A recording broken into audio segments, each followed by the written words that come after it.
नमस्कार दोस्तों, R K study 94 YouTube channel पर आप सभी का एक बार फिर से स्वागत है।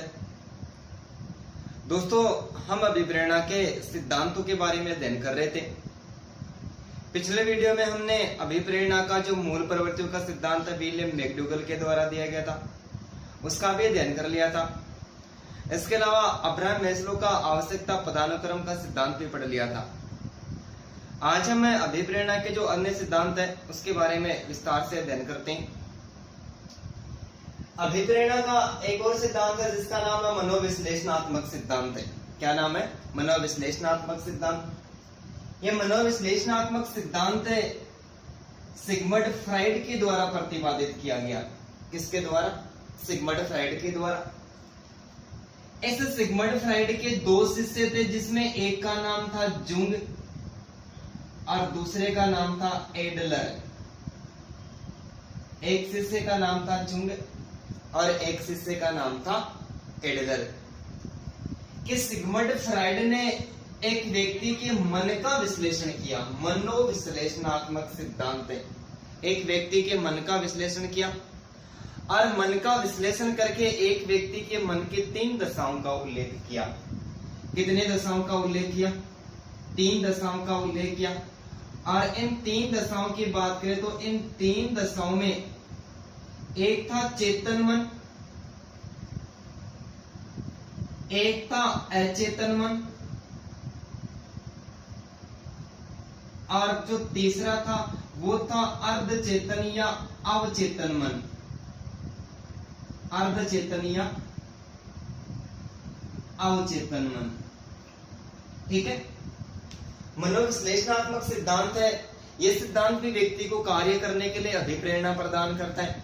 मनोविश्लेषणात्मक सिद्धांत सिगमंड फ्राइड के द्वारा दिया गया था और इस सिद्धांत का विस्तार से वर्णन हम विकास के जो सिद्धांत पढ़ेंगे या फिर व्यक्तित्व के सिद्धांतों में करेंगे। लेकिन यहाँ पर हम इतना जान लेते हैं कि ये जो मनोविश्लेषणात्मक सिद्धांत है, क्या यह सिद्धांत भी व्यक्ति को कार्य करने के लिए प्रेरित करता है या फिर प्रेरणा जागृत करता है। तो मनोविश्लेषणात्मक सिद्धांत सिगमंड फ्राइड के द्वारा दिया गया था और ये फ्राइड वियना ऑस्ट्रिया का रहने वाला था। सिगमंड फ्राइड के 2 शिष्य थे जिसमें एक का नाम था जुंग और एक का नाम था एडलर। सिगमंड फ्राइड ने एक व्यक्ति के मन के 3 दशाओं का उल्लेख किया जिसमें एक था चेतन मन, दूसरा था अचेतन मन और तीसरा अवचेतन या अर्धचेतन मन। लेकिन क्या तीन व्यक्ति के मन के 3 दशाओं का उल्लेख किया, क्या ये तीनों दशाएं एक व्यक्ति के व्यवहार का संचालन करती है? क्या नहीं करती है। इन्होंने तीनों ने मनोविश्लेषणात्मक सिद्धांत का समर्थन किया और समर्थन करने के बाद में निष्कर्ष निकाला कि जो चेतन मन होता है, इस चेतन मन का संबंध वर्तमान से होता है। चेतन मन का संबंध किससे होता है? वर्तमान से होता है। अर्थात ऐसा कह सकते हैं कि चेतन मन होता है, ये व्यक्ति के मस्तिष्क का जागृत भाग होता है। मस्तिष्क का जागृत भाग होता है। क्या होता है? मस्तिष्क का जागृत भाग होता है। जैसे कि आपको अभी पढ़ाया जा रहा है और पढ़ाने के बाद में आपको अच्छी तरह से याद हो गया। ठीक है, याद हुआ और जब एग्जाम लगी, एग्जाम के समय में वो प्रश्न पूछा गया कि चेतन मन कौन सा होता है, मस्तिष्क का जागृत भाग होता है, यही प्रश्न वापस पूछ लिया जाता है और वो प्रश्न वैसा का वैसा आपको वहां पर याद आ जाता है। तब हमें इस बात का पता लगता है कि जिस समय हमने पढ़ा था, याद किया था, उस समय हमारा मस्तिष्क कौन सी अवस्था में था? जागृत अवस्था में था। और मस्तिष्क का जो जागृत भाग है इसका संबंध व्यक्ति के चेतन मन से होता है। अचेतन मन होता है, ये दमित इच्छाओं का भंडार होता है। क्या होता है? दमित इच्छाओं का भंडार होता है। दमित इच्छाओं का भंडार होता है। दमित इच्छाएं कौन सी इच्छाएं होती है? ऐसी इच्छाएं होती है जो व्यक्ति के अचेतन मन में दबी हुई रहती है और इनमें से कोई भी एक इच्छा क्या करती है? चेतन मन में आने का प्रयास करती है। अचेतन मन दमित इच्छाओं का भंडार होता है और अचेतन मन में दबी हुई इच्छा बार बार क्या करती है? चेतना में आने का प्रयास करती है। इसका मतलब अचेतन में दमित इच्छा चेतना में आने का प्रयास करती है। तो ये क्या कर रही है? व्यक्ति को अभिप्रेरित कर रही है। क्या कर रही है? व्यक्ति को अभिप्रेरित कर रही है, अर्थात प्रेरणा प्रदान कर रही है। अचेतन या फिर अवचेतन मन होता है, ये जब हम किसी भी बात को बोल जाते हैं, हमारे पास में कोई बात होती है, विचार होते हैं, उसको बोल जाते हैं आज जब भूली हुई अवस्था चेतन मन में आने का प्रयास करती है तो वो अचेतन मन का या फिर अवचेतन मन का प्रदर्शन करती है। तो ये अचेतन मन होता है। तो मनोविश्लेषणात्मक सिद्धांत का समर्थन करने वाला सिगमंड फ्राइड, जुंग और एडलर, इन तीनों ने इस बात का पूरी तरह से समर्थन किया कि अचेतन मन, ये जो अचेतन मन होता है, अचेतन मन एक व्यक्ति के व्यवहार का संचालन करता है कि दमित इच्छा होती है और वो कार्य करने के लिए उस व्यक्ति को प्रेरित करती है। तो अचेतन मन क्या करता है, व्यक्ति के व्यवहार का संचालन करता है, अर्थात उसको गति प्रदान करता है। तो अचेतन मन के अनुसार जो मनोविश्लेषणात्मक सिद्धांत है, ये सिद्धांत व्यक्ति को कार्य करने के लिए प्रेरित करता है। इसका मतलब ये सिद्धांत भी अभिप्रेरणा प्रदान करता है। ठीक है। इसके अलावा जो दूसरा सिद्धांत है वो आकांक्षा एवं उपलब्धि अभिप्रेरणा का सिद्धांत है। कौन सा सिद्धांत है? आकांक्षा एवं उपलब्धि अभिप्रेरणा का सिद्धांत है। और यह सिद्धांत किसके द्वारा दिया गया? एटकिंसन के द्वारा दिया गया। किसके द्वारा? एटकिंसन के द्वारा। एटकिंसन से पहले की बात करें तो ये जो उपलब्धि अभिप्रेरणा का सिद्धांत है, ये होप ने 1930 ईस्वी में दिया। कब दिया? होप ने 1930 ईस्वी में दिया। इसके अलावा सीयर्स की बात करें, सीयर्स ने सिद्धांत का प्रतिपादन 1940 में किया। और इसके अलावा जो उपलब्धि अभिप्रेरणा का सिद्धांत, डेविड मैकक्लेलैंड की बात करें, डेविड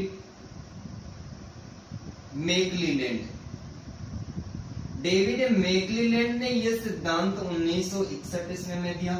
और इन सब के बाद में जो उपलब्धि, आकांक्षा एवं उपलब्धि अभिप्रेरणा का सिद्धांत है वो किसके द्वारा दिया गया? एटकिंसन के द्वारा दिया। ठीक है। एक बार फिर से बात करते हैं कि आकांक्षा एवं उपलब्धि अभिप्रेरणा का सिद्धांत का जो प्रतिपादक है वो किसको माना गया है? एटकिंसन को माना गया है। एटकिंसन से पहले उपलब्धि अभिप्रेरणा का सिद्धांत तो होप ने 1930 ईस्वी में प्रस्तुत किया, सीयर्स ने 1940 ईस्वी में प्रस्तुत किया, और डेविड मैकक्लेलैंड ने उपलब्धि अभिप्रेरणा का सिद्धांत है वो कब दिया? 1961 ईस्वी में दिया।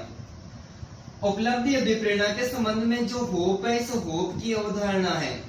किसकी? होप की अवधारणा। कि होप के उपलब्धि अभिप्रेरणा के सिद्धांत है, होप ने जो अपने सिद्धांत में जो अनुसंधान किए थे, क्या किए थे? अनुसंधान किए थे। ये अनुसंधान सफलता एवं असफलता पर आधारित थे। किस पर? सफलता एवं असफलता पर आधारित थे। होप का जो उपलब्धि अभिप्रेरणा का सिद्धांत, उपलब्धि अभिप्रेरणा सिद्धांत में खोज वगैरह की, अनुसंधान की, और होप का जो उपलब्धि अभिप्रेरणा का सिद्धांत है वो किस पर आधारित है? सफलता एवं असफलता पर आधारित है। कैसे?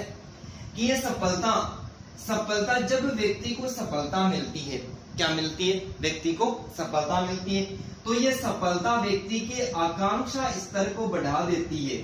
सफलता व्यक्ति के आकांक्षा स्तर को क्या करती है? बढ़ाती है। सफलता व्यक्ति के आकांक्षा स्तर को बढ़ा देती है। और असफलता होती है, ये असफलता व्यक्ति के आकांक्षा स्तर को कम कर देती है। इस प्रकार जो सफलता होती है, ये सफलता व्यक्ति की उपलब्धि में अपना महत्वपूर्ण योगदान रखती है और व्यक्ति को कार्य करने के लिए प्रेरित करती है।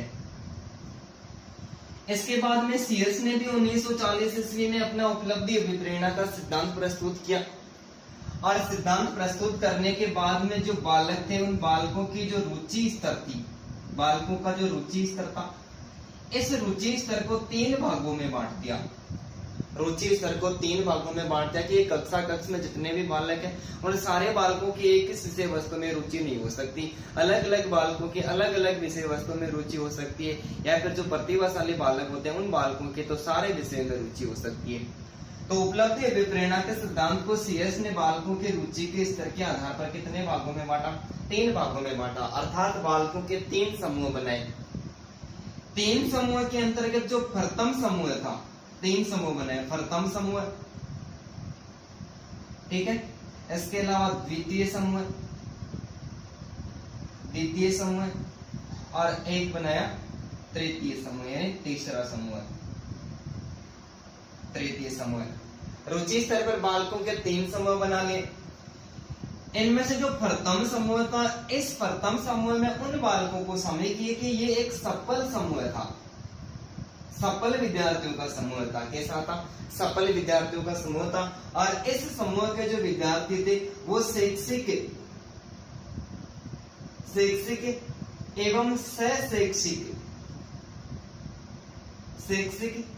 एवं शैक्षिक जो गतिविधियां थी, ठीक है, शैक्षिक एवं शैक्षिक जो गतिविधियां होती है उसमें जो भ्रमण वगैरह होते हैं या प्रतियोगिता वगैरह होती है उन सबको शामिल किया जाता है। तो प्रथम समूह था, इस प्रथम समूह में सफल विद्यार्थियों का समूह था। ये कैसा था? सफल विद्यार्थियों का समूह था। और इस समूह के जो विद्यार्थी थे वो शैक्षिक और शैक्षिक जितने प्रकार की गतिविधियां थी सब में सफल होने वाले विद्यार्थी थे।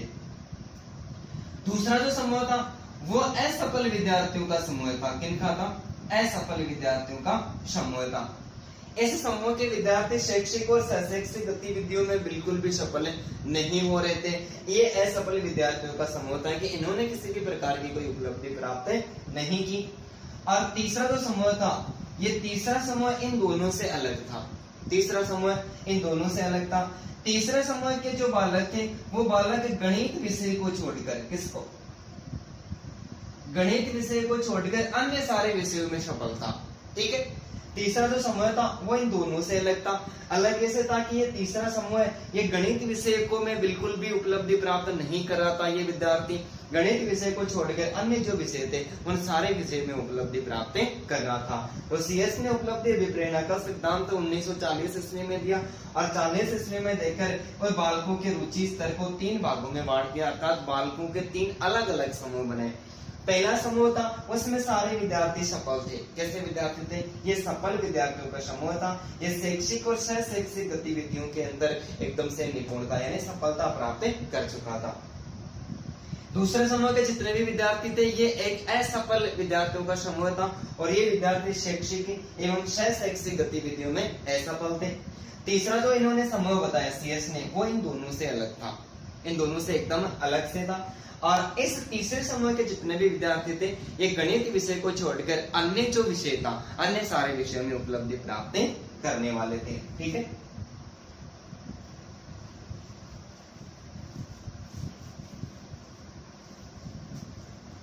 इसके अलावा 1961 ईस्वी में डेविड मैक्लीलैंड ने, किसने? डेविड मैक्लीलैंड ने भी अपना उपलब्धि अभिप्रेरणा का सिद्धांत है वो प्रस्तुत किया।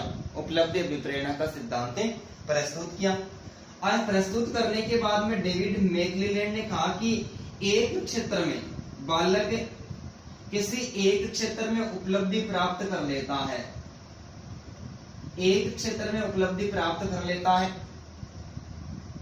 तो वह उपलब्धि अन्य क्षेत्र में उपलब्धि प्राप्त करने में पूरा सहयोग करती है। क्या करती है? पूरा सहयोग करती है कि व्यक्ति एक क्षेत्र में उपलब्धि प्राप्त कर लेता है या फिर सफलता प्राप्त कर लेता है तो उस एक सफलता के माध्यम से वो अन्य किसी भी क्षेत्र में क्या कर सकता है? उपलब्धि प्राप्त कर सकता है। जैसे हम कह सकते हैं कि कोई स्टूडेंट रिट में अपना सिलेक्शन करवा लेता है, 3rd ग्रेड का टीचर बन जाता है और बनने के बाद में ये उसके लिए एक उपलब्धि है, लेकिन रिट में सिलेक्शन होने के बाद में वो 2nd ग्रेड या फिर 1st ग्रेड का भी टीचर आसानी के साथ में बन सकता है। तो ये जो 2 उपलब्धियां ये किस माध्यम से? एक उपलब्धि प्राप्त कर लेने के बाद ये दूसरी उपलब्धि को आसानी के साथ में प्राप्त कर लेता है। और डेविड मैक्लीलैंड का जो उपलब्धि अभिप्रेरणा का सिद्धांत है, इस सिद्धांत का जो समर्थक है वो समर्थक होइंगा एंड होइंगा को माना गया है। होइंगा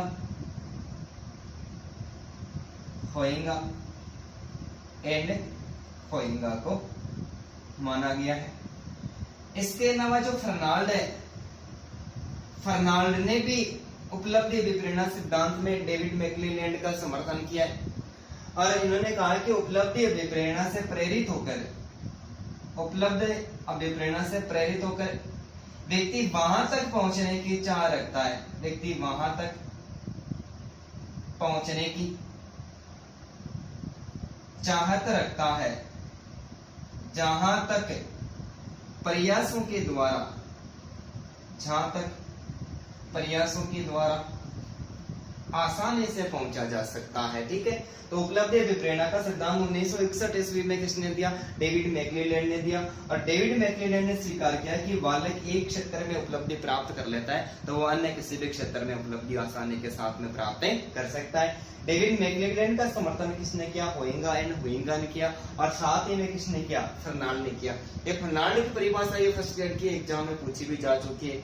ये फर्नाल्ड कहता है कि उपलब्धि विप्रेरणा से प्रेरित होकर है, यानी प्रेरित होता, इसका मतलब उपलब्धि विप्रेरणा का सिद्धांत भी अभिप्रेरणा या फिर व्यक्ति को अभिप्रेरित कर रहा है, प्रेरित होकर वहां तक पहुंचने की चाहत रखता है। चाहत ना होती कुछ नहीं होता, वहां तक पहुंचने की चाहत रखता है जहां तक प्रयासों के द्वारा आसानी के साथ में पहुंचा जा सकता है। ठीक है, तो ये उपलब्धि अभिप्रेरणा का सिद्धांत में क्या करता है? ये भी व्यक्ति को अभिप्रेरणा प्रदान करता है। और इसका समर्थक किसको माना गया है? एटकिंसन को माना गया है। और इस सिद्धांत को पहले होप ने 1930 में प्रस्तुत किया, जिसमें अपने सिद्धांत का आधार है वो सफलता और असफलता को माना। सीएस ने उपलब्धि अभिप्रेरणा का सिद्धांत वो 1940 ईस्वी में प्रस्तुत किया। और इन्होंने बालकों की रुचि स्तर को 3 भागों में बांट दिया। बालकों के 3 समूह बनाए। पहले समूह में उन विद्यार्थियों को शामिल किया जो एकदम से सफल थे शैक्षिक और शैक्षिक गतिविधि में। दूसरे ऐसे बालकों का समूह था जो असफल समूह था, अर्थात शैक्षिक और शैक्षिक गतिविधियों में सफलता प्राप्त नहीं कर चुका था। और तीसरा एक ऐसा समूह था जिसमें ऐसे विद्यार्थियों को शामिल किया जो केवल गणित विषय को छोड़कर अन्य सारे विषयों में सफलता प्राप्त कर चुके थे। और 1961 ईस्वी में उपलब्धि अभिप्रेरणा का सिद्धांत किसके द्वारा दिया गया? डेविड मैक्लेलैंड के द्वारा दिया गया।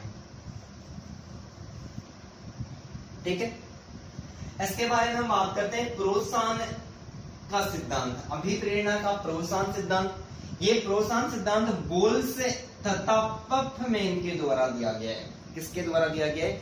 बोल्स तथा पफमैन के द्वारा दिया गया है। ठीक है, बोल्स तथा पफमैन ने भी प्रोत्साहन का सिद्धांत दिया है, incentive theory of motivation. Incentive theory of motivation अभिप्रेरणा का प्रोत्साहन का सिद्धांत है।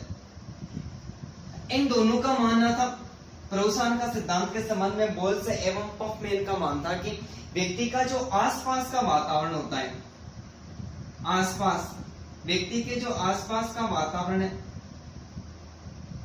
इस आसपास के वातावरण में जो उपस्थित, आसपास के वातावरण में जो उपस्थित है, या तो कोई वस्तु होती है या फिर कोई परिस्थिति होती है, वस्तु परिस्थिति, या फिर कोई ऐसा अन्य व्यक्ति होता है। ठीक है, अन्य व्यक्ति होता है, वो व्यक्ति क्या करता है? व्यक्ति को कार्य करने के लिए प्रेरित करता है। क्या करता है?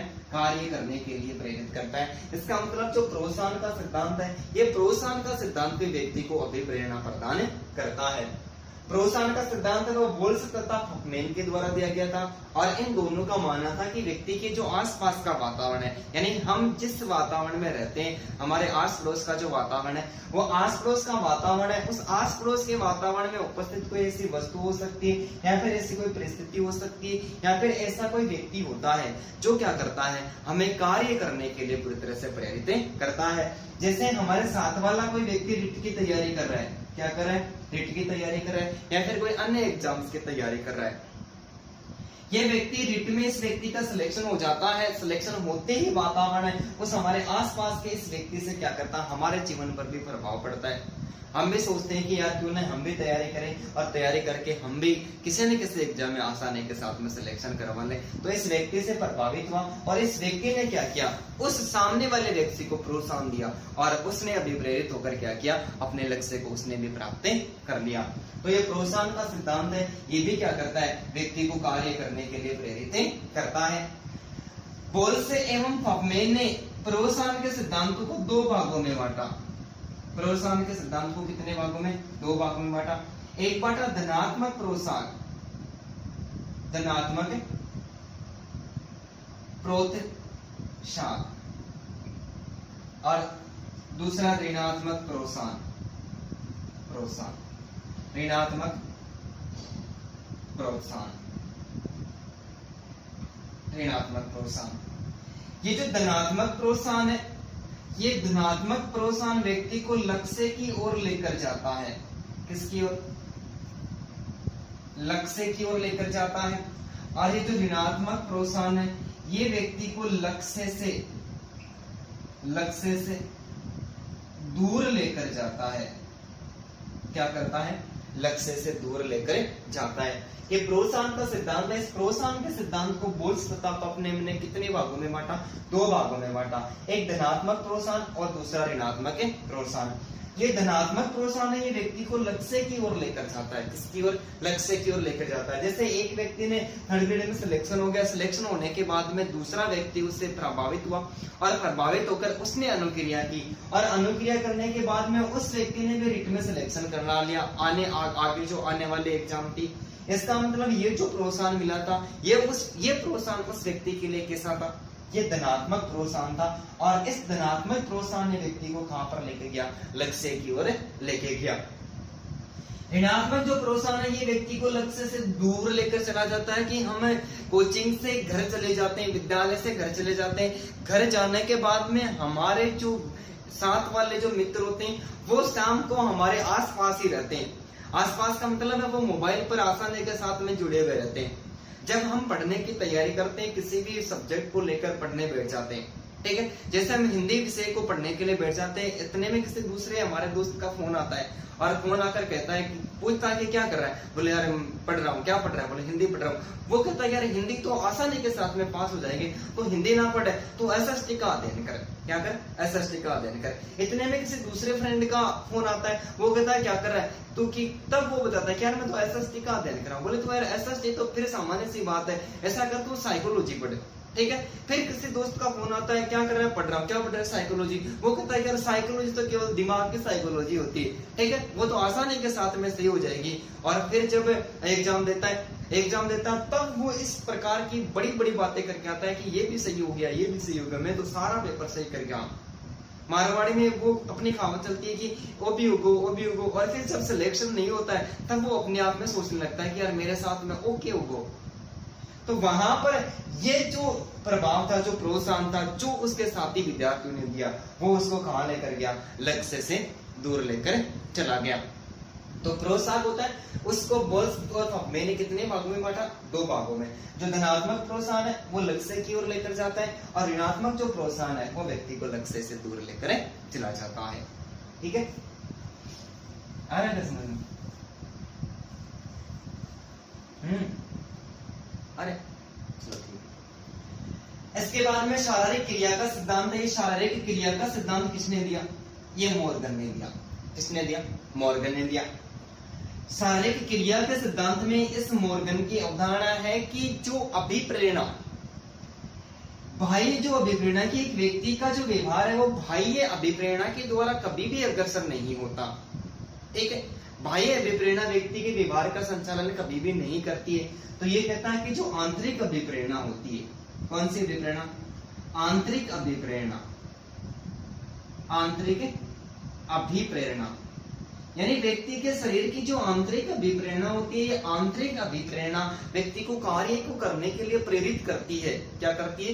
व्यक्ति को कार्य को करने के लिए प्रेरित करती है। ये बात कौन स्वीकार करता है? मॉर्गन स्वीकार करता है। अभिप्रेरणा में सिद्धांत कौन सा दिया? शारीरिक क्रिया का सिद्धांत है। यानी शरीर की जो आंतरिक क्रियाएं होती है, कौन सी क्रियाएं? आंतरिक क्रियाएं। शरीर की जो आंतरिक क्रियाएं होती है, ये आंतरिक क्रिया भी व्यक्ति को आंतरिक अभिप्रेरणा प्रदान करती है। क्या करती है? आंतरिक अभिप्रेरणा प्रदान करती है। जैसे व्यक्ति का जो तंत्रिका तंत्र है, व्यक्ति का तंत्रिका तंत्र है, इसके साथ में व्यक्ति का जो श्वसन तंत्र है, ठीक है, और इसके अलावा व्यक्ति का जो मलमूत्र विसर्जन तंत्र है, मलमूत्र विसर्जन तंत्र है, ये भी क्या करता है? श्वसन तंत्र और तंत्रिका तंत्र, ये तीनों क्या करते हैं? ये व्यक्ति को आंतरिक अभिप्रेरणा प्रदान करते हैं। क्या करते हैं? आंतरिक अभिप्रेरणा प्रदान करते हैं। कि जैसे व्यक्ति कहीं पर जा रहा है और जैसे जा रहा है और जाते समय अचानक से उसके पैर में कांटा लग जाता है, कांटा लगा, चापड़ा लगा, कांटा लगता है, और पैर में कांटा लगते ही वो जो अवस्था है वो प्रभावित किसको करती है? तंत्रिका तंत्र को प्रभावित करते हैं कि शरीर के पैर वाले अंग में कोई हलचल हो रही है। ये तंत्रिका तंत्र क्या होता है? वहां तक वापस किस प्रकार की हलचल हुई है उस स्थिति के लिए प्रेरित करता है कि देख तो सही हुआ क्या है। श्वसन तंत्र और साथ में मलमूत्र विसर्जन तंत्र है, ये भी क्या करते हैं, व्यक्ति को कार्य करने के लिए पूरी तरह से प्रेरित करते हैं। तो मॉर्गन का शारीरिक जो क्रिया का सिद्धांत है, ये भी व्यक्ति को कार्य को करने के लिए प्रेरणा प्रदान करता है। इसके अलावा सामाजिक आवश्यकता का सिद्धांत है, और सामाजिक आवश्यकता का सिद्धांत अल्फ्रेड एडलर के द्वारा दिया गया। और ये एडलर किसका शिष्य था, ये सिगमंड फ्राइड का शिष्य था। किसका शिष्य था, सिगमंड फ्राइड का। सिगमंड फ्राइड के मनोविश्लेषणात्मक सिद्धांत का समर्थन किसके द्वारा किया गया था, जुंग एवं एडलर के द्वारा किया था। किसके द्वारा, जुंग एवं एडलर के द्वारा किया था। जुंग काफी दिनों के बाद में जब मन के 3 दशाओं का उल्लेख किया, तो मन की दशाओं के बाद में मन के 3 अवस्थाओं का भी उल्लेख किया था। मन की अवस्थाओं में सिगमंड फ्राइड ने एक विषय वस्तु या एक अवधारणा को स्वीकार किया कि शेष अवस्था के अंतर भी बालक में कामुकता अर्थात काम वासना पाई जाती है। इस बात का जुंग ने विरोध किया, और विरोध करने के बाद में जब सिगमंड फ्राइड ने उस बात को अस्वीकार नहीं किया, स्वीकार रख लिया कि काम वासना शेष अवस्था में बालक में कामुकता पाई जाती है, इससे जुंग नाराज हो जाता है, और नाराज होकर इस सिगमंड फ्राइड और एडलर से अलग हो जाता है, और अलग होने के बाद में एक सिद्धांत देता है जिसका नाम है विश्लेषणात्मक सिद्धांत है। तो विश्लेषणात्मक सिद्धांत जुंग के द्वारा दिया गया, और मनोविश्लेषणात्मक सिद्धांत सिगमंड फ्राइड के द्वारा दिया गया, और सामाजिक आवश्यकता का जो सिद्धांत है वो किसके द्वारा, अल्फ्रेड एडलर के द्वारा दिया गया। अल्फ्रेड एडलर कहता है कि व्यक्ति की सामाजिक आवश्यकता भी अभिप्रेरित करने का कार्य करती है। व्यक्ति की जो सामाजिक आवश्यकताएं होती है, व्यक्ति की सामाजिक आवश्यकता भी व्यक्ति को अभिप्रेरणा प्रदान करती है, अभिप्रेरित करती है। इस सामाजिक आवश्यकताओं से, यानी समाज की जो आवश्यकताएं होती है, इन आवश्यकताओं से भी व्यक्ति क्या होता है, प्रभावित होता है। समाज की आवश्यकताओं में जैसे हम माने तो मान सम्मान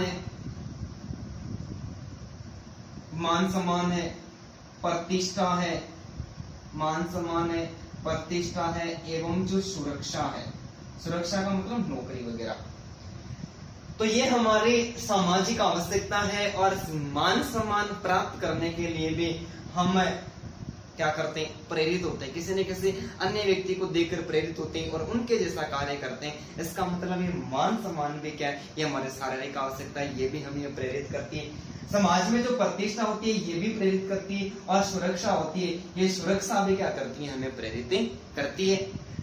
अल्फ्रेड एडलर ने तीनों में से जो सुरक्षा थी, इस सामाजिक आवश्यकता के अंतर्गत सबसे जो महत्वपूर्ण माना है वो किसको माना है, सुरक्षा को माना है। तो सामाजिक आवश्यकता का जो अभिप्रेरणा का सामाजिक आवश्यकता का सिद्धांत किसके द्वारा दिया गया, अल्फ्रेड एडलर के द्वारा दिया गया। और अल्फ्रेड एडलर ने क्या स्वीकार किया कि व्यक्ति की सामाजिक आवश्यकता भी क्या करती है, अभिप्रेरणा का कार्य करती है, और इसमें मान सम्मान, प्रतिष्ठा और सुरक्षा को शामिल किया। और तीनों में से सुरक्षा को क्या माना, सुरक्षा जो समाज की आवश्यकता होती है वो सबसे महत्वपूर्ण होती है, और सुरक्षा भी क्या करती है, व्यक्ति को कार्य करने के लिए प्रेरित करती है।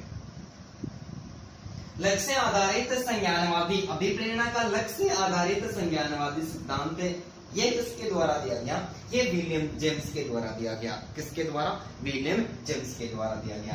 ठीक है, विलियम जेम्स। संज्ञान के बारे में हमने अधिगम में पहले सिद्धांत पढ़ भी चुके हैं। विलियम हमने अधिगम के अंतर्गत जीन पिएजे का संज्ञानात्मक अधिगम सिद्धांत पढ़ चुके हैं। इसके अलावा जेरोम बुरन को संज्ञानात्मक अधिगम सिद्धांत के बारे में भी हमने अध्ययन कर लिया है। तो संज्ञान का शाब्दिक अर्थ क्या होता है, संज्ञान का शब्द होता है कि व्यक्ति स्वयं किसी विषय वस्तु का ज्ञान प्राप्त कर लेता है, तो उसे संज्ञान कहते हैं। तो विलियम जेम्स ने भी माना है कि विलियम जेम्स ने भी अभिप्रेरणा का लक्ष्य आधारित संज्ञानवादी सिद्धांत प्रस्तुत किया है। और विलियम जेम्स का मानना है कि व्यक्ति के सामने कोई लक्ष्य होता है, व्यक्ति के सामने क्या होता है, लक्ष्य होता है। ऐसे लक्ष्य को प्राप्त करने के लिए व्यक्ति अपनी बढ़ती आयु के साथ में अपना जो संज्ञान है, संज्ञान के अंतर्गत जो कल्पना है, कल्पना के अलावा जो तर्क वितरक है, तर्क वितरक के अलावा चिंतन मनन है, चिंतन मनन के अलावा एक व्यक्ति का जो संश्लेषण है, संश्लेषण के अलावा विश्लेषण है, संश्लेषण विश्लेषण के साथ में तुलना, तुलना के साथ में समानता, समानता के साथ में किसी भी विषय वस्तु की व्याख्या या फिर जो विवेचन होता है, ये सारी स्थितियां संज्ञान के अंतर्गत आती है और इन सारी स्थितियों का सहारा लेता है और सारी स्थितियों के माध्यम से व्यक्ति अपने लक्ष्य तक पहुंचने का कार्य करता है, चाहत करता है। अतः लक्ष्य आधारित संज्ञानवादी सिद्धांत भी क्या करता है, व्यक्ति को कार्य करने के लिए अभिप्रेरणा प्रदान करता है। इसके बाद में अभिप्रेरणा का द्वि-आवश्यकता सिद्धांत है। अभिप्रेरणा का द्वि-आवश्यकता सिद्धांत है और अभिप्रेरणा का द्वि-आवश्यकता सिद्धांत है, ये किसके द्वारा दिया गया, ये मरे के द्वारा दिया गया। किसके द्वारा दिया गया, ये मरे के द्वारा दिया गया। तो ये कहता है कि ये अभिप्रेरणा की जो आवश्यकता होती है, अभिप्रेरणा के अंदर दो प्रकार की आवश्यकता होती है और ये दोनों प्रकार की आवश्यकताएं क्या करती है, व्यक्ति को कार्य करने के लिए गति प्रदान करती है या फिर अभिप्रेरित करती है। तो अभिप्रेरणा का द्वि-आवश्यकता सिद्धांत मरे के द्वारा दिया गया और दो आवश्यकताओं का उल्लेख किया, जिसमें एक थी दैहिक आवश्यकता। दैहिक आवश्यकता, कौन सी आवश्यकता, दैहिक आवश्यकता, और दूसरी आवश्यकता को स्वीकार किया, मनोवैज्ञानिक आवश्यकता। मनोवैज्ञानिक आवश्यकता, मनोवैज्ञानिक आवश्यकता। अभिप्रेरणा का द्वि-आवश्यकता सिद्धांत किसके द्वारा दिया गया, मरे के द्वारा दिया गया और मरे ने अभिप्रेरणा की दो आवश्यकता बताई कि एक दैविक आवश्यकता और एक मनोवैज्ञानिक आवश्यकता। ये दोनों प्रकार की आवश्यकता भी क्या करती है, व्यक्ति को कार्य करने के लिए प्रेरित करती है, अर्थात अभिप्रेरणा प्रदान करती है। दैहिक आवश्यकता के अंतर्गत रोटी, कपड़ा, मकान, भोजन एवं पानी सहित 12 आवश्यकताओं को शामिल किया। कितनी आवश्यकताओं को शामिल किया, 12 आवश्यकताओं को। रोटी, कपड़ा, मकान हमारी शारीरिक आवश्यकता है, दैहिक आवश्यकता है। भोजन करना, पानी पीना भी हमारी शारीरिक आवश्यकता मानी गई है। तो शारीरिक आवश्यकता के अंतर्गत रोटी, कपड़ा, मकान, भोजन और पानी। रोटी, कपड़ा, मकान, भोजन, पानी के लिए भी क्या करते हैं, गति प्रदान तो करनी ही पड़ती है। मनोवैज्ञानिक आवश्यकता के अंतर्गत एक व्यक्ति की जो रुचि है, रुचि के साथ में व्यक्ति की जो अभिरुचि है, रुचि, अभिरुचि, इसके साथ में व्यक्ति की जो अभिवर्ती है, अभिवर्ती सहित 28 मनोवैज्ञानिक आवश्यकताओं जिसके जिज्ञासा, उपलब्धि है, इन सारी स्थितियों को क्या किया, शामिल किया। मनोवैज्ञानिक आवश्यकताओं के अंतर्गत रुचि, अभिरुचि, अभिवर्ती सहित 28 आवश्यकताओं को शामिल किया और इस आधार पर अभिप्रेरणा का जो द्वि-आवश्यकता सिद्धांत है वो किसके द्वारा, मरे के द्वारा प्रस्तुत किया गया। और दो आवश्यकताओं में एक दैहिक आवश्यकता और मनोवैज्ञानिक आवश्यकता। दैहिक या शारीरिक आवश्यकता में रोटी, कपड़ा, मकान, भोजन, पानी सहित 12 आवश्यकताओं को शामिल किया और मनोवैज्ञानिक आवश्यकता में रुचि, अभिरुचि, अभिवर्ती सहित कितनी, 28 आवश्यकताओं को शामिल किया। इसके अलावा अभिप्रेरणा का विरोधी क्रिया सिद्धांत है, ये सोलोमैन तथा कॉर्बेट के द्वारा, कॉर्बेट के द्वारा अभिप्रेरणा का विरोधी क्रिया सिद्धांत है, ये सोलोमैन एवं कॉर्बेट के द्वारा दिया गया। और इन्होंने माना कि जो अभिप्रेरणा के अंतर्गत अभिप्रेरणा हम प्राप्त करते हैं उस समय हमारे सामने दो क्रियाएं होती है। एक होती है शुद्ध क्रियाएं, एक होती है शुद्ध क्रिया और दूसरी होती है दुग्ध क्रिया। शुद्ध क्रिया और दूसरी दुग्ध क्रिया। ये जो शुद्ध क्रिया और दुग्ध क्रिया होती है ये दोनों आपस में एक दूसरे के विरोधी होती है। क्या होती है, एक दूसरे के विरोधी होती है। ये जो शुद्ध क्रियाएं होती है ये व्यक्ति को सफलता की ओर लेकर जाती है। किसकी ओर से ले जाती है, सफलता या फिर लक्ष्य की ओर लेकर जाती है। जिस कार्य को करने से हमें सुख की प्राप्ति होती है ऐसे कार्यों को हम बार बार करते हैं, बार बार करते हैं। इसका मतलब जो कार्य शुद्ध है वो सारे कार्य हमें क्या करें, अभिप्रेरणा प्रदान करें। बार बार करते हैं तो हमें सफलता मिलती है और हम लक्ष्य तक आसानी के साथ में पहुंच जाते हैं। तो शुद्ध क्रियाएं होती है वो क्या करती है, व्यक्ति को सफलता की ओर या फिर लक्ष्य की ओर लेकर जाती है। लेकिन जो दुग्ध क्रियाएं होती है, ये जो दुग्ध क्रियाएं होती है ये व्यक्ति को लक्ष्य से दूर लेकर जाती है। क्या करती है, लक्ष्य से दूर लेकर जाती है या फिर व्यक्ति को असफलता की ओर लेकर जाती है। तो शुद्ध क्रिया होती है वो दुग्ध क्रिया के विपरीत अर्थात विरोधी होती है। इसलिए अभिप्रेरणा का विरोधी क्रिया। आज हम पढ़ने वाले हैं कि अभिप्रेरणा के सिद्धांत, और अभिप्रेरणा का जो पहला सिद्धांत है वो अभिप्रेरणा का द्विघटक सिद्धांत है। अभिप्रेरणा का द्विघटक सिद्धांत, और अभिप्रेरणा का द्विघटक सिद्धांत ये फ्रेडरिक हर्ट्जबर्ग के द्वारा दिया गया। किसके द्वारा दिया गया, फ्रेडरिक हर्ट्जबर्ग के द्वारा दिया गया।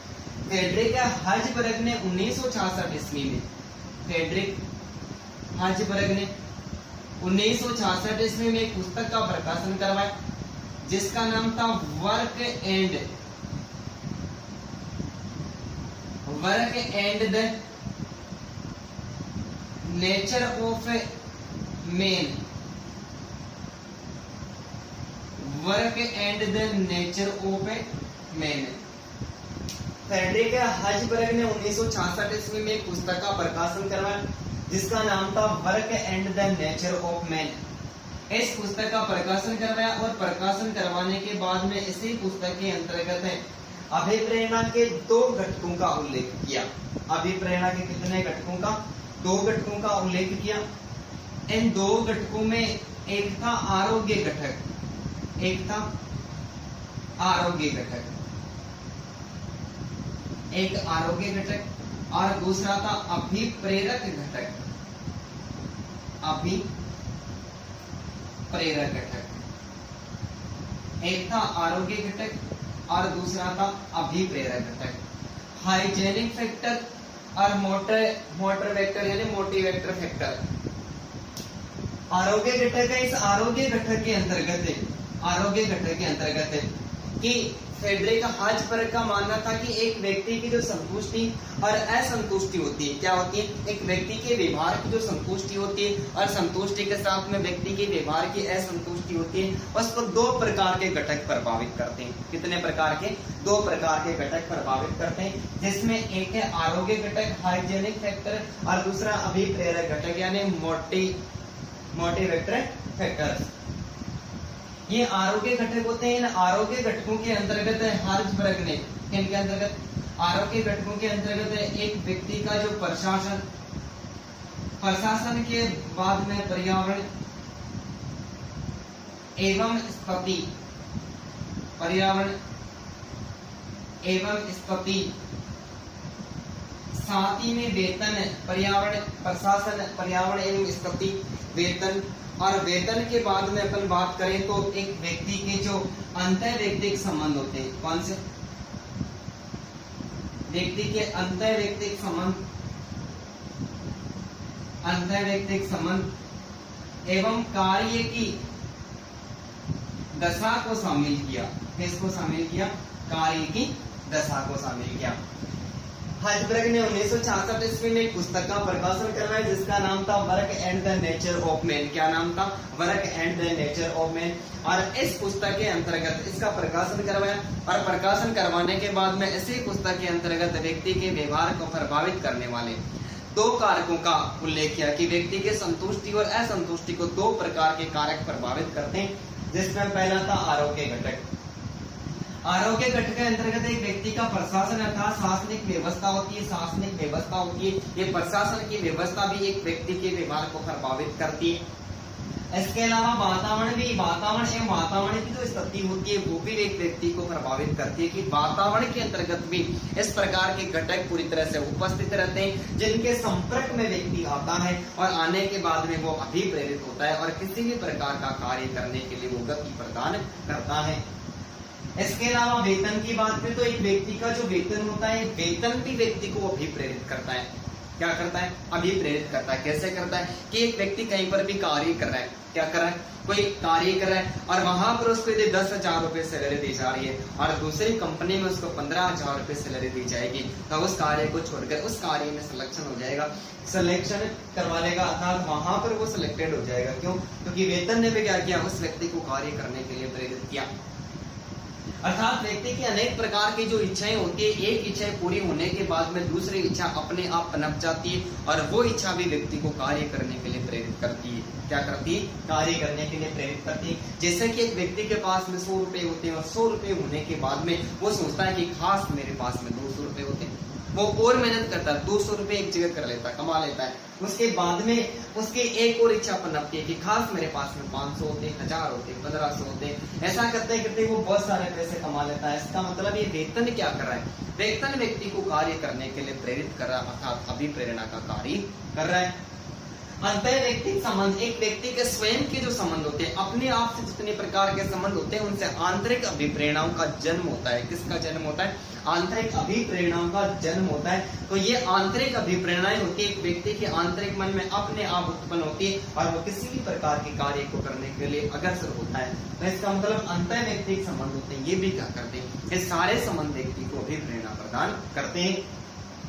इसके अलावा कार्य की दशा की व्यक्ति कार्य किस प्रकार का कर रहा है, वो कार्य भी क्या करता है? एक से अधिक कार्य करने के लिए व्यक्ति को अभिप्रेरणा प्रदान करता है। तो इन सारे घटकों को आरोग्य घटकों के अंतर्गत, सारी स्थितियों को आरोग्य घटक के अंतर्गत शामिल किया। दूसरा बताया अभिप्रेरक घटक है। अभिप्रेरक के जो अभिप्रेरक थे, अभिप्रेरकों के बारे में हमने पहले अध्ययन कर लिया था कि व्यक्ति के ऐसे कार्य जो कार्य करने के लिए प्रेरणा प्रदान करते हैं वो क्या कहलाते हैं? वो अभिप्रेरक कहलाते हैं। क्या कहलाते हैं? अभिप्रेरक कहलाते हैं। और हज परक में अभिप्रेरकों के अंतर्गत एक व्यक्ति की रुचि के साथ में एक व्यक्ति की अभिरुचि, अभिरुचि के साथ में अभिवर्ती, अभिवर्ती के साथ में जिज्ञासा, और जिज्ञासा के साथ में व्यक्ति की जो उपलब्धि थी, इन सारे अभिप्रेरकों को शामिल किया। सारे अभिप्रेरकों को क्या किया? शामिल किया। कि जो रुचि होती है, ये रुचि भी व्यक्ति को किसी प्रकार का कार्य करने के लिए प्रेरित करती है क्या? हाँ, बिल्कुल करती है। कि रुचि को अंग्रेजी भाषा में इंटरेस्ट कहते हैं। क्या कहते हैं? इंटरेस्ट कहते हैं। और जिस कार्य को करने में हमारा इंटरेस्ट होता है उस कार्य को हम बार बार करते हैं। जिस कार्य को हमें बार बार करते हैं उस कार्य को करने में हमें अभिप्रेरणा प्रदान होती है। तो रुचि को अंग्रेजी भाषा में इंटरेस्ट कहते हैं। इंटरेस्ट शब्द लैटिन भाषा के, इंटरेस्ट शब्द लैटिन भाषा के इंटरेस्ट से बना और जिसका शाब्दिक अर्थ होता है ध्यान केंद्रित करने की योग्यता। ये व्यक्ति के सामने कोई लक्ष्य होता है, कोई उद्देश्य होता है, कोई विषय वस्तु होती है, या फिर कोई घटना घटित होती है, उस घटना के प्रति ध्यान केंद्रित करने की योग्यता को क्या कहते हैं? रुचि कहते हैं। अभिरुचि जन्मजात और अर्जित दोनों होती है। होती क्या अभिरुचि? की आपने कभी ऐसा सोचा है क्या इस दुनिया के सारे व्यक्ति डॉक्टर हैं, या फिर हमने ये देखा है कि इस दुनिया के सारे व्यक्ति वकील हैं, या फिर सारे व्यक्ति शिक्षक है? ऐसा बिल्कुल भी नहीं होता। ये इस अभिरुचि के कारण ही होता है। कोई व्यक्ति ऐसा होता है जो डॉक्टर बनने की इच्छा रखता है, कोई टीचर बनने की इच्छा रखता है, कोई वकील बनने की इच्छा रखता है, तो कोई व्यक्ति चोर बनने की इच्छा रखता है। तो ये अभिरुचि होती है और ये अभिरुचि भी व्यक्ति को कार्य करने के लिए क्या करती है? प्रदान, कार्य करने के लिए अभिप्रेरणा प्रदान करती है। अभिवर्ती के बारे में हम पहले भी पढ़ चुके हैं और अभिवर्ती का सिद्धांत यानी अभिवर्ती का एक नियम पढ़ चुके हैं। थॉर्नडाइक के जो गौण नियम थे उनमें से एक अभिवर्ती का नियम भी था। उसके बारे में वहां पर हमने विस्तार से अध्ययन कर लिया था। मैं एक बार थोड़ा सा इसके बारे में और बता देता हूँ। अभिवर्ती को मनोवर्ती कहते हैं। अभिवर्ती को क्या कहते हैं? मनोवर्ती कहते हैं। और मनोवर्ती और अभिवर्ती को अंग्रेजी भाषा में एटीट्यूड कहते हैं। क्या कहते हैं? एटीट्यूड कहते हैं। और एटीट्यूड शब्द लैटिन भाषा के एप्टस से बना है जिसका शाब्दिक अर्थ होता है नजरिया या फिर दृष्टिकोण। कि विषय वस्तु के प्रति एक व्यक्ति का नजरिया या दृष्टिकोण कैसा है, वो नजरिया और दृष्टिकोण भी क्या करता है? एक व्यक्ति को कार्य करने के लिए प्रेरणा प्रदान करता है। इसके अलावा जिज्ञासा भी व्यक्ति को अभिप्रेरित करती है। जिज्ञासा कैसे करते हैं? जिज्ञासा का प्रभाव बालकों में सर्वाधिक कौन सी अवस्था में दिखाई देता है? बाल्यावस्था के अंतर्गत इस प्रकार का प्रभाव है वो दिखाई देता है। कैसे? कि बाल्यावस्था में बालक के शिक्षक कक्षा में आता है और आकर किसी भी प्रकार का कोई प्रश्न करता है। प्रश्न के संबंध में, एक प्रश्न के संबंध में, जैसे कोई ऐसा प्रश्न करता है कि व्यक्तित्व क्या है, व्यक्तित्व के बारे में बता देता है कि व्यक्तित्व ये होता है, व्यक्ति की जो पर्सनैलिटी होती है उसी को व्यक्तित्व के नाम से शॉर्ट में पुकारा जाता है, जिसका ये सामान्य अर्थ होता है। तब बालक के अनेक प्रकार के प्रश्न आते हैं। सर, ये व्यक्तित्व क्यों होता है, ये कैसा होता है, किस लिए होता है, किस प्रकार का होता है, ये कैसे कैसे होता है, इस प्रकार के प्रश्न बालक अत्यधिक करने लग जाता है। और यह प्रश्न सर्वाधिक कौन सी अवस्था में करता है? बाल्यावस्था में करता है। तो जिज्ञासा भी क्या करती है? व्यक्ति को कार्य करने के लिए प्रेरणा प्रदान करती है। इसके अलावा उपलब्धि, एक उपलब्धि प्राप्त कर लेने के बाद में व्यक्ति अनेक सारे एक क्षेत्र में उपलब्धि प्राप्त कर लेता है, तो व्यक्ति एक से अधिक क्षेत्र में उपलब्धि प्राप्त करने की योग्यता का विकास कर लेता है। उपलब्धि अभिप्रेरणा का सिद्धांत एटकिंसन के द्वारा दिया गया था। इसके बारे में हम पहले वाला जो वीडियो था अभिप्रेरणा के सिद्धांत का, जिसमें हम विस्तार से अध्ययन कर चुके हैं कि उपलब्धि अभिप्रेरणा का सिद्धांत एटकिंसन ने दिया था, होप्स ने यह सिद्धांत 1930 ईस्वी में दिया था, सीयर्स ने अपना सिद्धांत 1940 में दिया था, और डेविड मैक्लेलैंड ने उपलब्धि अभिप्रेरणा का सिद्धांत 1961 ईस्वी में दिया था। और सबका यही मानना था कि व्यक्ति किसी विशेष क्षेत्र में एक उपलब्धि प्राप्त कर लेता है, वह एक उपलब्धि व्यक्ति को और अधिक उपलब्धि प्राप्त करने के लिए अभिप्रेरित करती है। अर्थात उपलब्धि अभिप्रेरणा से प्रेरित होकर व्यक्ति वहां तक पहुंचने की चाहत रखता है जहां तक प्रयासों के द्वारा आसानी के साथ में पहुंचा जा सकता है। तो ये अभिप्रेरक घटक होते हैं। इन अभिप्रेरकों घटकों को किसने स्वीकार किया? हर्षबर्ग ने अपने सिद्धांत के अंदर अभिप्रेरणा का द्विघटक सिद्धांत दिया और उस सिद्धांत के अंतर्गत इनको शामिल किया। तो आप इसका एक बार स्क्रीनशॉट ले लें।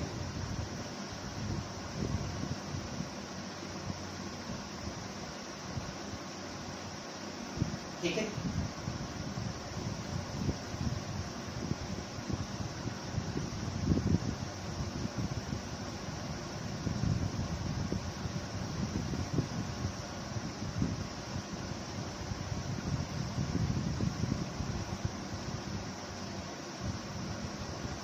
अभिप्रेरणा का अक्ष व वाय सिद्धांत। दूसरा है अभिप्रेरणा का अक्ष व वाय सिद्धांत।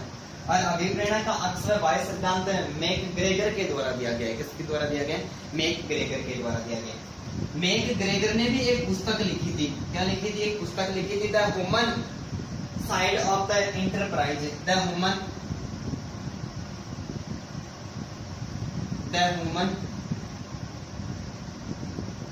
Side of the enterprise. The human side of the enterprise. इस पुस्तक का प्रकाशन करवाएं और प्रकाशन करवाने के बाद में अभिप्रेरणा का अक्ष सिद्धांत और वाय सिद्धांत का प्रकाशन किया। किसका क्या? अभिप्रेरणा के दो सिद्धांत बताए। अभिप्रेरणा के दो सिद्धांत, दो में से एक अक्ष सिद्धांत। कौन सा सिद्धांत? एक था अक्ष सिद्धांत और दूसरा था वाय सिद्धांत। एक अक्ष सिद्धांत और दूसरा वाय सिद्धांत है। ये अक्ष सिद्धांत है। अभिप्रेरणा का जो अक्ष सिद्धांत है, ये अक्ष सिद्धांत मानव व्यवहार के, किसके? मानव व्यवहार के नकारात्मक, मानव व्यवहार के नकारात्मक जो पहलू होते हैं, मानव व्यवहार के नकारात्मक पहलू होते हैं, उन नकारात्मक पहलुओं का विश्लेषण करता है अक्ष सिद्धांत। अभिप्रेरणा का अक्ष सिद्धांत ये मानव व्यवहार के नकारात्मक पहलुओं का क्या करता है? अध्ययन करता है। ऐसा अक्ष सिद्धांत के अनुसार मानव इस प्रकार का होता है, मानव व्यवहार होता है। इसके अनुसार व्यक्ति एकदम से कामचोर होता है। क्या होता है? कामचोर होता है। कामचोर के अलावा आलसी होता है। आलसी के साथ में वो नकारा होता है। आकांक्षा विहीन होता है। आकांक्षा विहीन होता है या फिर सृजनात्मकता विहीन होता है। सृजनात्मकता विहीन होता है। ठीक है। आवश्यकता का जो अभिप्रेरणा का अक्ष सिद्धांत है वो किसके द्वारा? मैकग्रेगर के द्वारा दिया गया था। मैकग्रेगर ने एक पुस्तक लिखी जिसका नाम था the human side of the अक्ष एंटरप्राइज। इस पुस्तक का प्रकाशन करवाया और इस पुस्तक के अंतर्गत अभिप्रेरणा के दो सिद्धांतों का उल्लेख किया। एक था अक्ष सिद्धांत।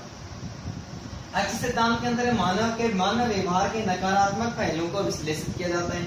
अर्थात अक्ष सिद्धांत के अनुसार एक मानव का व्यवहार होता है, मानव कामचोर होता है, आलसी होता है, नकारा होता है, आकांक्षा विहीन होता है और सृजनात्मकता विहीन होता है। किसी भी प्रकार की योग्यता विकसित करने की जो क्षमता होती है उस व्यक्ति में बिल्कुल भी नहीं होती। जो वाय सिद्धांत दिया था, ये वाय सिद्धांत है व्यक्ति के सकारात्मक मानव व्यवहार के जो सकारात्मक पहलू होते हैं और सकारात्मक पहलुओं का विश्लेषण करता है। इनका करता है सकारात्मक पहलुओं का विश्लेषण करता है। और हम इन सकारात्मक पहलुओं की बात करें तो इस वाय सिद्धांत के अनुसार व्यक्ति कैसा होता है? व्यक्ति परिश्रमी होता है। व्यक्ति परिश्रमी होता है। परिश्रमी के साथ में मेहनती होता है। परिश्रमी होता है, मेहनती होता है और सकारात्मक सोच वाला होता है। कैसा होता है? सकारात्मक सोच वाला होता है। आकांक्षा से युक्त होता है। आकांक्षा युक्त होता है। सृजनात्मकता युक्त होता है। सृजनात्मकता युक्त होता है या फिर व्यक्ति आत्म नियंत्रण युक्त होता है। आत्म नियंत्रण युक्त होता है। सकारात्मक वाय सिद्धांत के अनुसार मानव का व्यवहार होता है वो सकारात्मक पहलुओं का विश्लेषित करता है। और सकारात्मक पहलू में अर्थात वाई सिद्धांत के अंतर्गत किस प्रकार के व्यक्तियों को शामिल किया है। इसके अंतर्गत परिश्रमी, मेहनती, सकारात्मक सोच वाले, आकांक्षा युक्त, सृजनात्मकता युक्त और आत्म युक्त, नियंत्रण युक्त होते हैं। इन सारे व्यक्तियों को किसके अंतर्गत शामिल किया है? इसको सकारात्मक अर्थात वाई सिद्धांत के अंतर्गत है। मैक्स ग्रेगर का जो वाई सिद्धांत है उसमें इस प्रकार के व्यक्तियों को शामिल किया गया है। इसके अलावा कुछ और सिद्धांत है, इन सिद्धांतों के बारे में कोई विस्तार से व्याख्या कहीं पर नहीं मिलती है, लेकिन ये सिद्धांत अभिप्रेरणा प्रदान करने वाले हैं, तो इनको भी हमें याद रख लेना है। इनमें एक सिद्धांत है संशोधित आवश्यकता का सिद्धांत या ERG theory of motivation. ERG theory of motivation ये सिद्धांत किसके द्वारा दिया गया? क्लेटन एल्डरफर के द्वारा दिया गया। क्लेटन एल्डरफर के द्वारा दिया गया कि संशोधित आवश्यकता का सिद्धांत या फिर ERG theory of motivation Clayton Alderfer के द्वारा दिया गया। तो क्लेटन एल्डरफर का ये सिद्धांत व्यक्ति को कार्य करने के लिए क्या करता है? प्रेरणा प्रदान करता है कि वर्तमान समय में व्यक्ति की किसी भी प्रकार की कोई आवश्यकता होती है, व्यक्ति अपने स्वयं की आवश्यकता में संशोधन करता है। क्या करता है? स्वयं की आवश्यकता में किसी न किसी प्रकार का संशोधन करता है और किसी दूसरी आवश्यकता की योग्यता का विकास करता है, तो दूसरी आवश्यकता की ओर गति करता है। इसका मतलब ये सिद्धांत भी प्रेरणा प्रदान कर रहा है। इसके अलावा प्रत्याशा सिद्धांत है। प्रत्याशा सिद्धांत है ये एच ब्रूम के द्वारा दिया गया है। प्रत्याशा सिद्धांत किसके द्वारा दिया गया है? ये एच ब्रूम के द्वारा दिया गया है। एच ब्रूम के द्वारा। इसका अलावा निष्पादन संतुष्टि का सिद्धांत है, पोर्टर एवं लोलर के द्वारा दिया गया है। और संज्ञानात्मक विचार वैषम्य सिद्धांत है। संज्ञानात्मक विचार वैषम्य सिद्धांत है, ये लियोन फेस्टिंगर के द्वारा दिया गया। किसके द्वारा? लियोन फेस्टिंगर के द्वारा दिया गया। और इसके अलावा आत्म संकल्प का सिद्धांत है, वो एडवर्ड डेसी या फिर रिचर्ड रियोन के द्वारा दिया गया। एडवर्ड डेसी या फिर रिचर्ड रियोन के द्वारा दिया गया। और आंतरिक अभिप्रेरणा या बुनियादी इच्छाओं का सिद्धांत है, प्रोफेसर स्टीवन रेस के द्वारा दिया गया। और इस सिद्धांत को 16 बुनियादी इच्छाओं का सिद्धांत के नाम से भी पुकारा जाता है कि व्यक्ति के व्यवहार के अंतर्गत 16 प्रकार की ऐसी इच्छाएं होती है जिसमें व्यक्ति की शारीरिक और मानसिक सभी क्रियाओं को शामिल किया गया है। ये व्यक्ति की 16 प्रकार की इच्छाएं होती है। ये 16 प्रकार की इच्छाएं भी क्या करती है? व्यक्ति को कार्य करने के लिए अभिप्रेरणा प्रदान करती है। ठीक है, धन्यवाद दोस्तों।